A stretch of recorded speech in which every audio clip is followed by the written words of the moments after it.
கடலூர் மாவட்டம் வேப்பூர் அருகே காதல் திருமணம் செய்த விவகாரத்தில் சரமாரி தாக்குதல் நடத்தப்பட்ட சம்பவத்தின் எதிரொலியாக பெண்ணின் தந்தை முனுசாமியின் மூத்த மகள் கவியரசி, அவரது கணவர் ராமஜெயம் ஆகியோர் கைது செய்யப்பட்டிருக்கிறார்கள். இது பற்றிய விவரங்களை எமது செய்தியாளர் தேவநாதன் விவரிக்க கேட்போம். இந்த கைது நடவடிக்கை மூலம் எடுக்கப்பட்டிருக்கக்கூடிய நடவடிக்கைகள்லாம் என்னென்ன பிரிவுகளின் கீழே வழக்கு பதிவு செய்யப்பட்டிருக்கிறது, வேறு யாரேனும் கைது செய்யப்படுவதற்கான வாய்ப்புகள் உண்டா? முழு விவரங்கள் என்ன? கடலூர் மாவட்டம் வேப்பூரை அடுத்த கொத்தனூர் கிராமத்தை சேர்ந்தவர் பார்த்தசாரதி.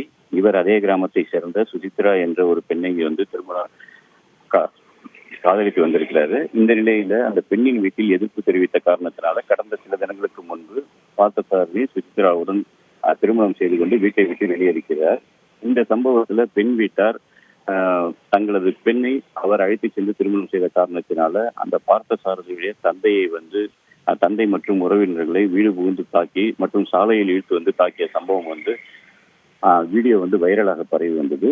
இந்த நிலையில தான் பார்த்தோம் அப்படின்னா மீண்டும் அந்த அண்ணாதுரையை அதே கிராமத்துல பஞ்சாயத்தார் முன்னிலையில் ஆடை இல்லாமல் அமர வைத்து தரையில் விழுந்து மன்னிப்பு கேட்க வைத்திருக்கிறார்கள். இந்த சம்பவம் பெரும் பரபரப்பை ஏற்படுத்திய நிலையில வேப்பூர் போலீசார் இது குறித்து வழக்கு பதிந்து விசாரணை மேற்கொண்டு வந்தனர்.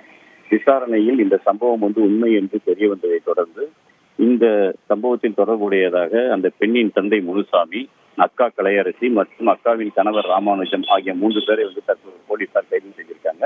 மேலும் பார்த்தோம் அப்படின்னா இந்த சம்பவத்திற்கு உடந்தையாக இருந்ததாக தற்போது பார்த்தோம் அப்படின்னா அந்த ஊருடைய பஞ்சாயத்து தலைவர் உள்ளிட்ட 3 பேரை தேடிட்டு இருக்காங்க. தற்போது இந்த வழக்குல 5 பிரிவுகளின் கீழ் வழக்கானது பதிவு செய்யப்பட்டிருக்கு.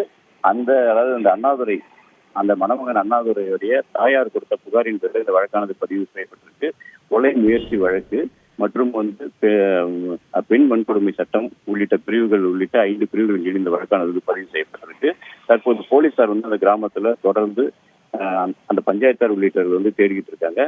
மேலும் இந்த சம்பவத்துல வேறு யாரினருக்கும் தொடர்பு இருக்குதா என்ற கோணத்திலையும் தற்போது போலீசார் விசாரணையை மேற்கொண்டு இருக்காங்க. தகவல்களுக்கு நன்றி தேவநாதன். செய்திகளை உடனுக்குடன் தெரிந்து கொள்ள உடனே சப்ஸ்கிரைப் பண்ணுங்க.